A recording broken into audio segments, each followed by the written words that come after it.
The dress was made from curtain lace, stiff at the hem and yellowing at the edges. It didn't feel like a wedding. It felt like a deal. Ida Mae Dalton stood at the edge of the church's back lot, staring across the sunburnt valley that had cost too many men too much blood. The wind played with the veil pinned into her pale hair, lifting it like a question that had no answer. They said she'd save the valley, someone whispered behind her. It wasn't meant for her to hear, but she did. She heard everything now, every unkind sigh, every glance held too long. Her father, Emmett Dalton, had offered her like a sheep to slaughter, and the townfolk nodded like it was mercy. She wasn't crying. That had happened 2 nights ago, when her father stood at the kitchen table, cap still on, and said, "It's Elias Boone. He's agreed." As if that was a kindness. As if that name didn't carry weight like a gallows beam. She had whispered, "I don't want to marry a gunslinger." He'd answered, "You're not marrying him. You're marrying peace." And so here she was, holding a bouquet of dry lavender and brittle wildflowers. The preacher mumbled his words like he didn't want to say them. Ida looked up once, only once, at Elias Boone. He was tall and still as stone, hat in hand, eyes the color of river rocks. He wore black. No one else had dressed for the occasion. No guests, no music, just wind and dry earth. When the preacher asked, "Do you take this woman?" Elias's voice came quiet and final. "I do." He didn't touch her hand, didn't even look at her after the vows. Just nodded once and walked back down the aisle like he'd finished a chore. The town watched them like hawks circling a fawn. Ida lifted her chin. She would not be the one to break. His horse was faster than the wagon they gave her. She arrived at his ranch house long after dusk, the wheels dragging like regrets. The home sat against a long rise of hills, backlit by a pale moon. A single oil lamp glowed in the front window, dim, steady. Inside, it was neat, almost barren. No photos, no books, just a cot in the corner, and a pot of beans still warm on the stove.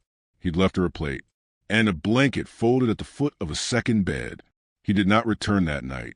Ida laid down, still in her wedding dress, and stared at the ceiling until her eyes blurred. She didn't cry again.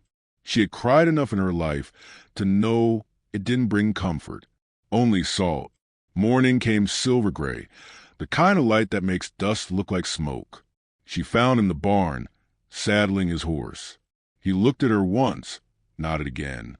"There's eggs in the coop, firewood out back. I'll be home before sundown," he said. That was all.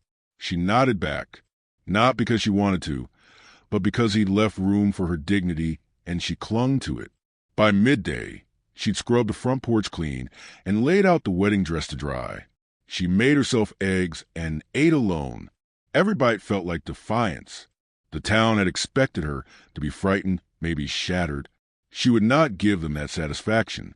By week's end, she had learned his patterns. He rose early, rode far, returned with little. Sometimes he brought back a bolt of cloth or dried pears, left them on the table like an apology he didn't know how to make. He didn't speak much. He never raised a hand. But he didn't reach for her either, not once. They were married in name only, bound by a contract drawn in blood spilled long before either of them had a say. The whispers came fast in town. Mrs. Hensley, the dressmaker, gave her a soft smile and said, "Folks like to talk. Let 'em." Pearl Thorne, the sheriff's daughter, leaned close one day at the well and said, "You sleep with one eye open?" Ida just smiled and said, "Both." Still, every visit to town felt like walking through fog that stung the eyes. The townsfolk stared too long. Some pitted, some sneered, and always came the same refrain. "That's the Dalton girl. Married the killer to keep the peace." Elias said little, but he watched her, not in the way men looked at women. More like how a man looks at rain clouds after a drought, suspicious, quiet, unsure whether to hope. One night, she found his jacket tossed over a fence post. She brought it in, brushed off the dust, and hung it near the hearth. The next day, he said, "Thank you." Just that. But it landed in her chest like a hammer wrapped in velvet. She started talking more, to the hens, to herself, to the air. He never asked her to stop, and that, too, was a kind of gift. Her father came by after 3 weeks, didn't step off his horse, just tossed her a sack of flour and said, "You're making the name look decent. Don't ruin it." Elias had watched from the porch. After her father left, he didn't say a word. But later that night, she found a flower left on the table, red as fire, freshly cut, tucked into a tin cup. No note, no explanation.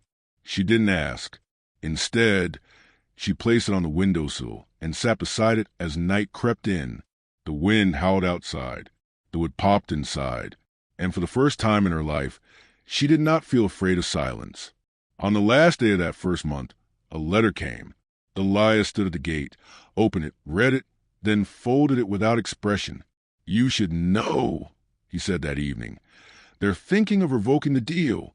There's talk again of guns." Her hand stilled over the sewing needle. "Because of me?" "No," he said. "Because men are men." She looked at him then, really looked, saw the tightness in his jaw, the regret in his eyes. "They don't know who you are," he said. She blinked. "Do you?" "Not yet," he said. "But I'd like to." And just like that, something cracked between them, soft, unseen. Not a wound, a door. She went to bed that night with the lamp left burning. When she awoke in the early hours, she saw a shadow at the door. Elias stood there, hat in hand. He didn't come in. He didn't say a word, but he stood watching till dawn. And for the first time, she believed the valley might still be saved, but not by peace, by something smaller, quieter, something like love. It began with a lantern, left glowing low in the front window each night, like a word never said but gently implied. Elias Boone still didn't speak much, but his silence softened somehow. Ida noticed at first when he started setting out 2 tin cups instead of 1. He never asked if she wanted coffee. He simply poured it, slid one across the table, and let her decide. She drank it, even though it was bitter and too strong. It tasted like permission. Mornings grew into a quiet rhythm. Elias rose early to tend the horses, and Ida followed with a bucket and brush. Sleeves rolled to her elbows. He didn't ask for her help, but he didn't stop her either. Their hands would pass over the same worn leather bridle, sometimes brushing, sometimes not. Each touch startled her less than the last. Still, he rarely met her eyes, and when he did, it was with the caution of a man who'd once reached for something and been burned. One morning, as she wrung out a cloth on the porch rail, Pearl Thorne came riding up the path. Her bonnet was too clean for the trail, and her curiosity rode ahead of her like a banner. "You come to town much?"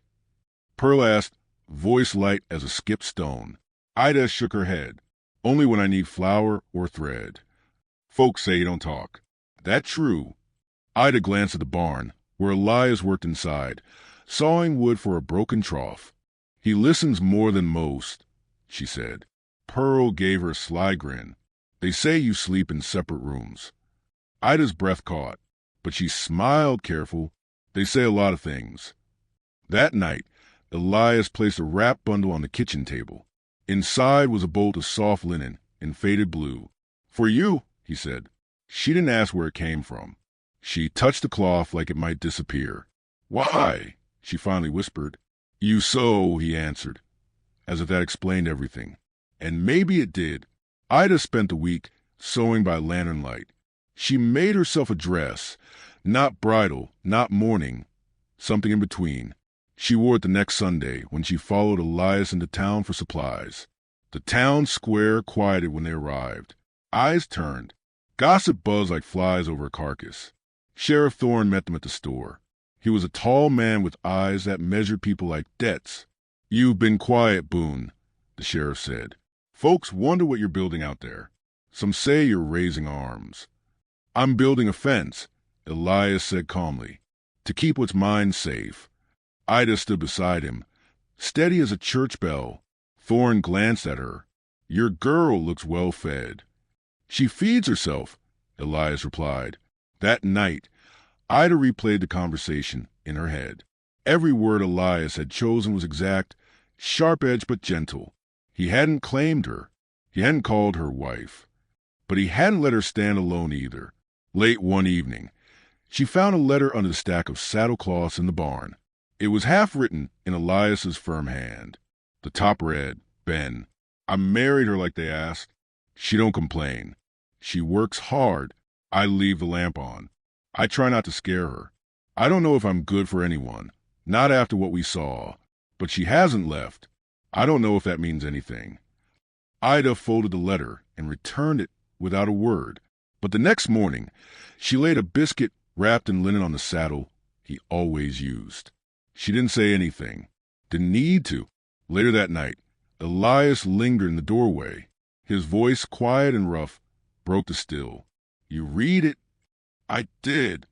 He looked away, jaw working. "You're not the one who needs forgiving," she said gently. He didn't answer. But that night, when the wind rose and rattled the shutters, he knocked once at her door.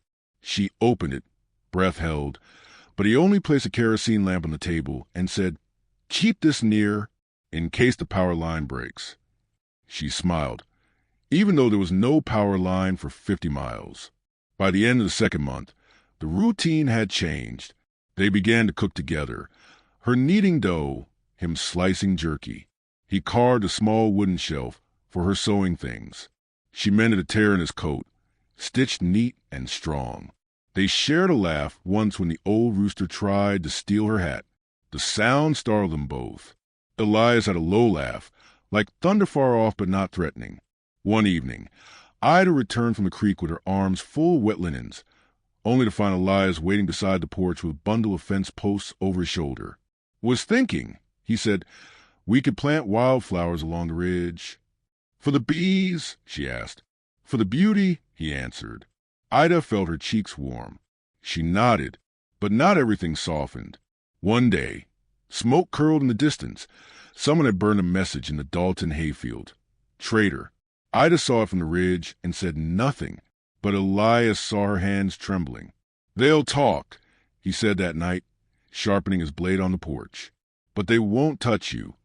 "I'm not afraid of them," she whispered. He paused. "Then what are you afraid of?" She didn't answer.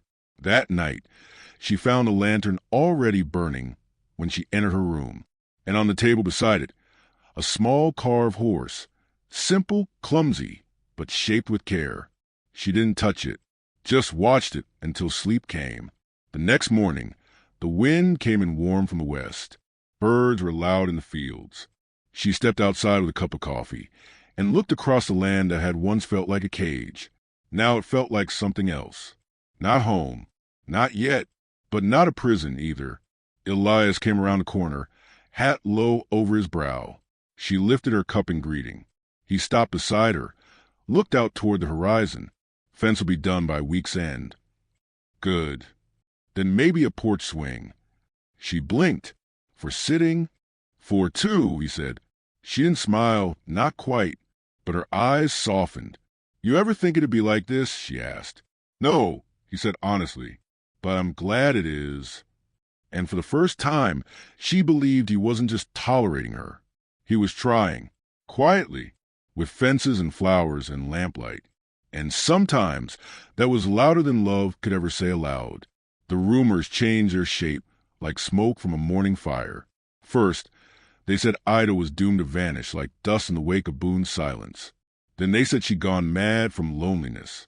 Now they said she was too quiet, too calm, as if plotting something dangerous with a man they all feared but never dared name outright. Ida had grown used to it.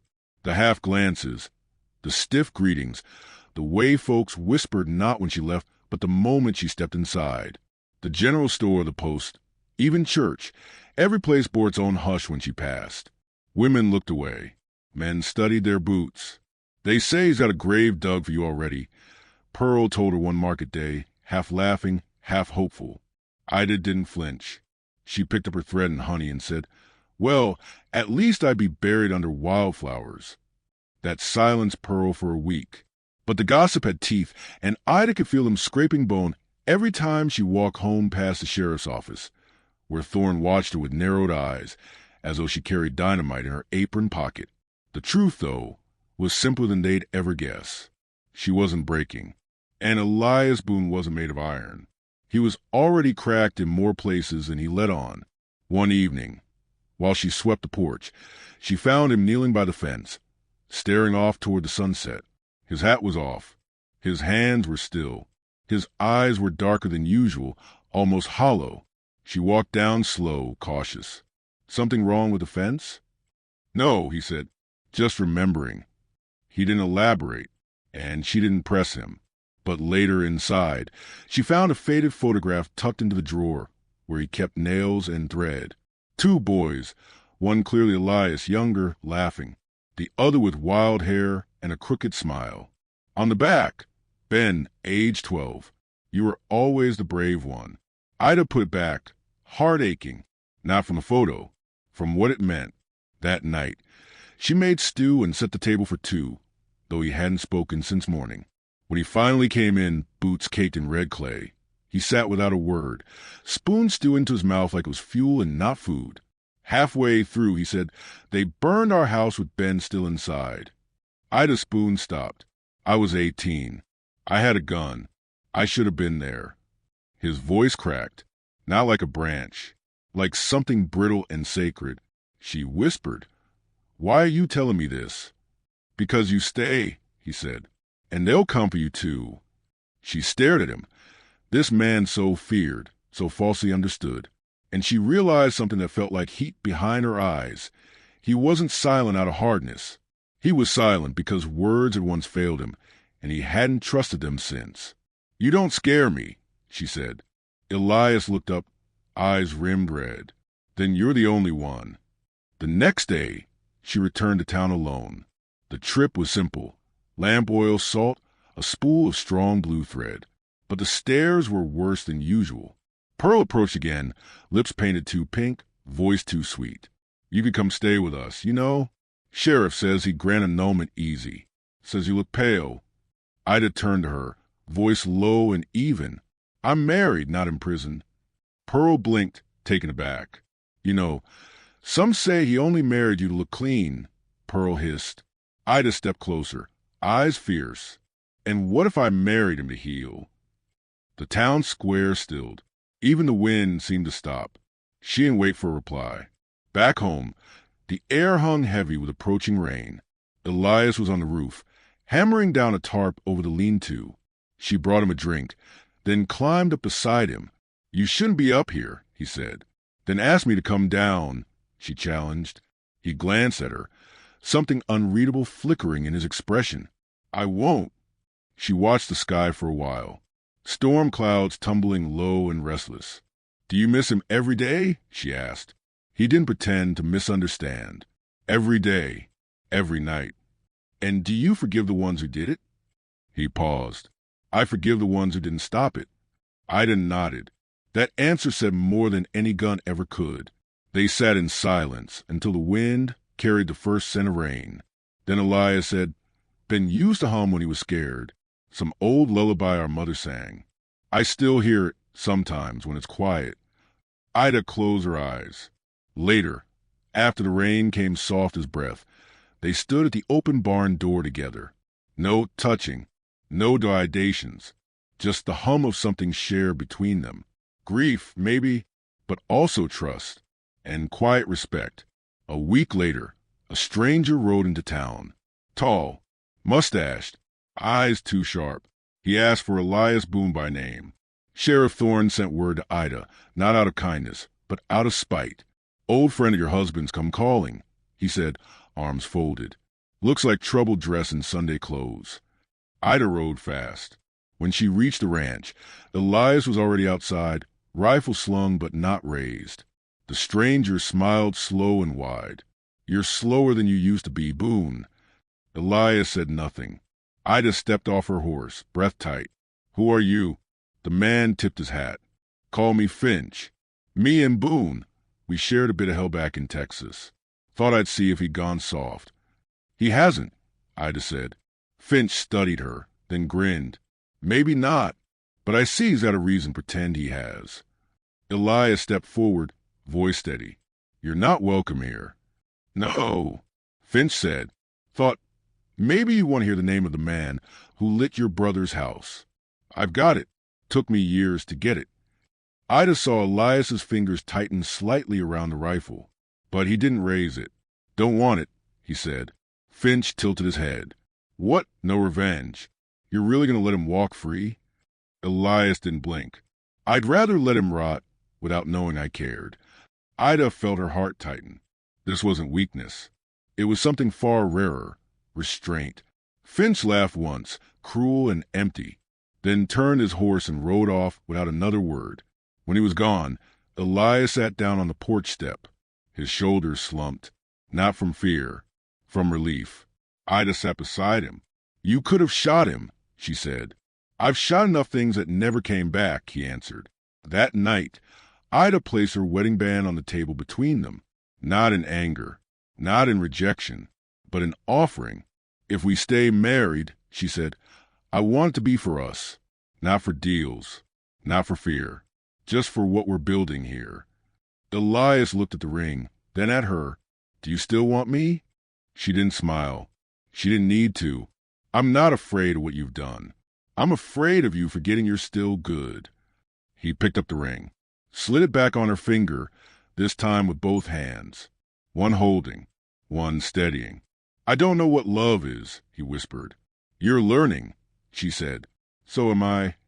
Outside, the crickets sang like they always had, but inside, something new had taken root. Not perfect, not finished, but growing. The storm came without warning, born from the western ridge where the sky always brooded but rarely broke. That day, it shattered open like a bottle thrown against stone. The wind screamed first, tore the clothesline down, rattled the windows, sent the chickens fleeing. Ida was in the garden when the first drops hit, warm and wide and sudden. She ran, skirts soaked through before she reached the porch, yelling for Elias. She found him in the barn, pushing feed into the stalls as if the sky hadn't just split its throat. Roof will go, she shouted.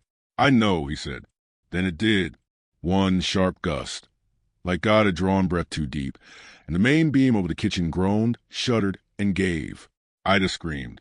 Elias was already moving. He threw a tarp over the entryway, grabbed her hand with a force that shocked her. He didn't let go. They huddled in the barn as the storm howled. Rain pounded the tin like war drums. Through the cracks in the wood, flashes of lightning turned the world ghost white, then ink black again. Ida wrapped herself in his coat, soaked and trembling, not from cold, from something deeper, something shaken loose. He sat beside her, back to the wall, jaw clenched hard enough to crack teeth. You all right? He asked.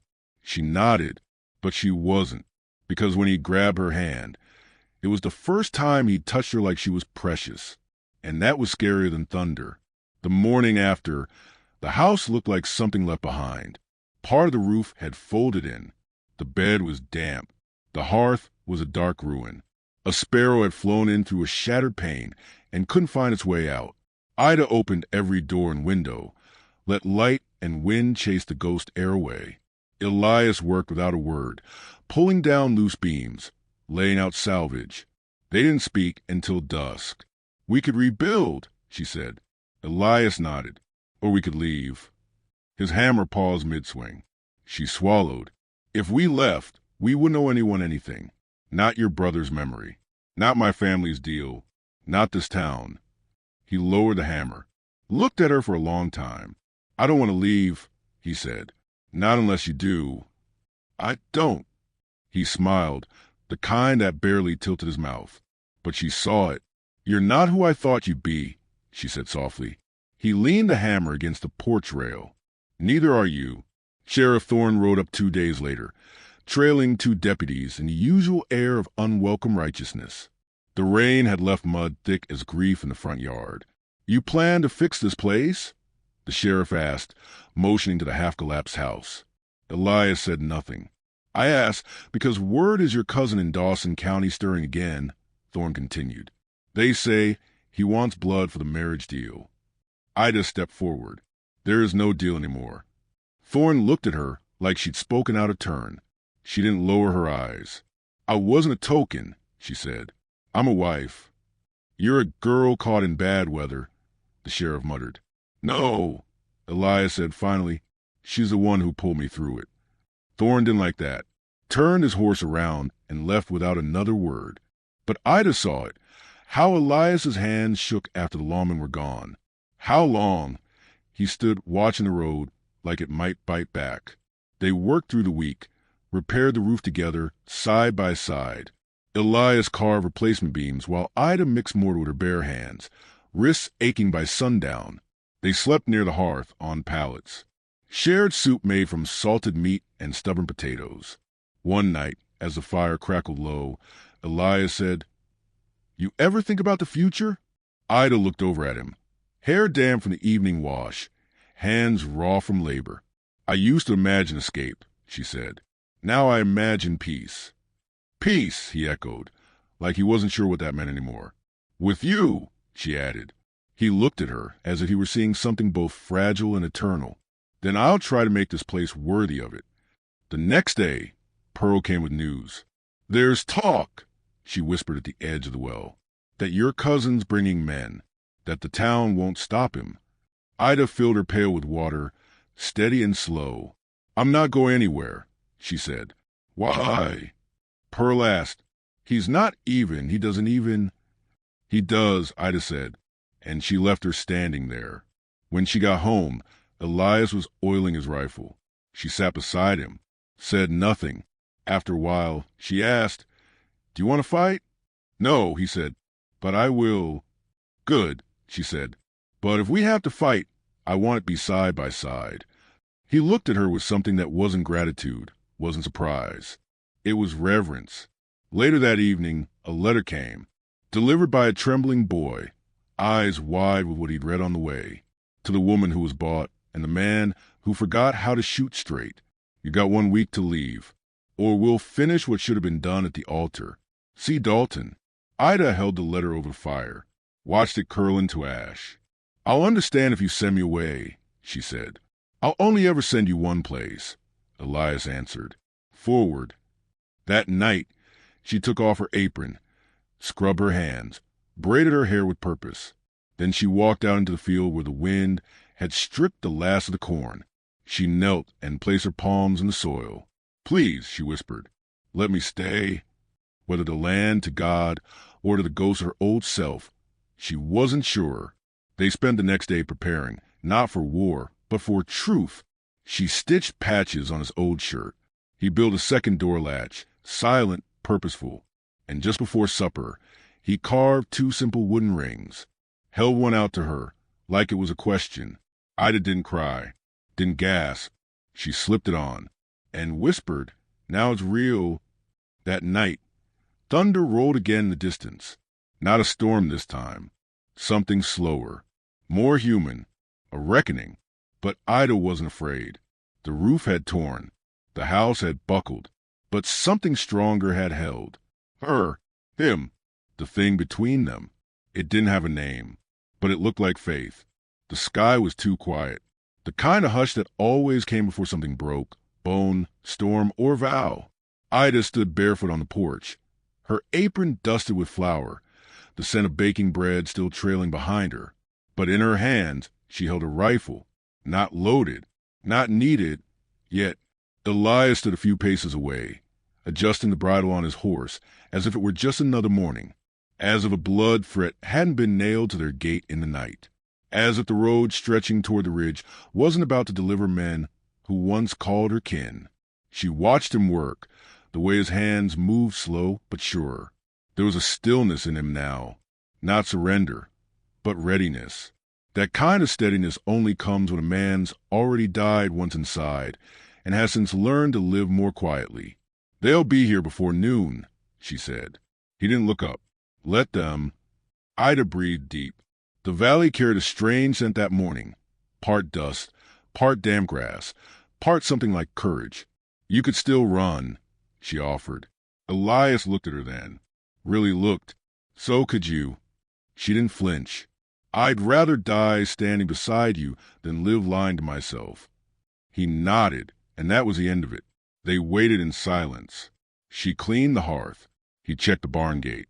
No grand plans, no speeches, just a knowing that some lines, once drawn, mean everything that comes after must be earned with the truth. By mid-morning, they saw the horses, 6 of them, dark shapes against the rise. Her cousin, Caleb Dalton, rode at the front, mean-eyed and self-important. Behind him, men with rifles and mouths that smiled too easily. Elias stepped onto the path leading down from a porch, stopping a few feet short of the fence he'd built with her. Ida followed, her dress catching the wind, hair pinned back from her face like a woman ready to witness something final. Caleb reined in hard, dust billowing. "You brought her here to hide behind a woman?" he barked. Elias said nothing. Caleb turned to Ida. "This ain't about you, girl. You were part of a deal, a piece in a trade. That's all. I was never yours to give," she said evenly. "You think this man loves you?" Caleb spat. "He's a killer, a coward. Everyone in town knows it." Elias stepped forward then, not fast, not menacing, but with the weight of someone who stopped asking permission to exist. "I was a killer," he said, "until I found something worth protecting." Caleb sneered. "What, this patch of dirt?" "No," Elias said. "Her." There was a beat of silence that seemed to hush even the birds. One of Caleb's men muttered, "They ain't armed." Another replied, "You sure?" And in that moment, Ida did something no one expected. She stepped through the fence. She moved to stand in front of Elias, palms open, head high. "If you want blood, you'll need to kill me first." Caleb's face twisted. "Get out the way, Ida." She didn't move. She said no. Elias cut in, voice cold and clear. "You'd raise your hand to your own cousin?" Caleb growled. "I'd bury any man who thought she was his to break," Elias answered. And that was it. The threat hung in the air like the last breath before a storm. But then something shifted. One of Caleb's men backed his horse away. Then another. The spell broke, not with gunfire, but with retreat. The men who'd come to spill blood found themselves staring at a couple who refused to kneel. There was no fear in them, only the kind of peace that grows where wounds once were. Caleb watched it all unravel, shouted, cursed, but in the end he left, dust on his boots, silence in his wake. Elias didn't smile, just let out a long, slow breath and turned to Ida. "You all right?" he asked. She nodded, though her hands trembled now that it was over. "You." He took her hands gently, steadied them. "Not yet, but closer." They went inside. The bread was still warm. Weeks passed. The roof was finished. The porch swing built. The garden began to rise again, corn first, stubborn and sweet. Ida knelt in the soil each morning, fingers buried in warm earth, humming the lullaby Elias once said he remembered. He carved more than fence posts now. Toys, small boxes, even a cradle. One evening, under a pale sky lit with fireflies, she told him. He looked stunned, then softly joyous, as if the world, once lost, had suddenly been returned. "You're going to be a father," she whispered. He placed a hand on her belly, not possessive, just present. "I'll try to be better than mine was," he said. She leaned into him. "You already are." The town didn't speak much anymore, but the gossip changed again, this time gentler. Mrs. Hensley brought over cloth for the baby. Pearl sent a letter with a pressed flower inside. "I was wrong. You're stronger than I thought." The sheriff stayed away, and the valley, once soaked in fear and silence, began to bloom. One evening, Ida sat on the porch while Elias read her the weather report from a 3-day-old paper. The sun dipped low, casting the sky in molten gold. A breeze stirred the wildflowers along the fence line. She turned to him and said, "Do you believe in miracles?" Elias folded the paper and took her hand. "I believe in second chances," he said, "and I believe in you." She smiled, rested her head on his shoulder. "You saved me," she said. "No," he replied. "You believed I was worth saving." They sat there long after the sun was gone, the lamp beside them flickering low, and in the hush between heartbeats, the wind whispered through the valley, not with fear, not with judgment, but with something older and quieter. Hope. Some say peace is born of treaties, of paper signed and hands shaken. But Ida would tell you different. Peace, real peace, comes from standing where others ran and staying. From meeting violence not with rage, but with roots. From knowing you were never just a name in someone else's bargain, but the seed that turned barren ground into bloom. If you ever been traded, tested, or told you weren't worth choosing, remember this.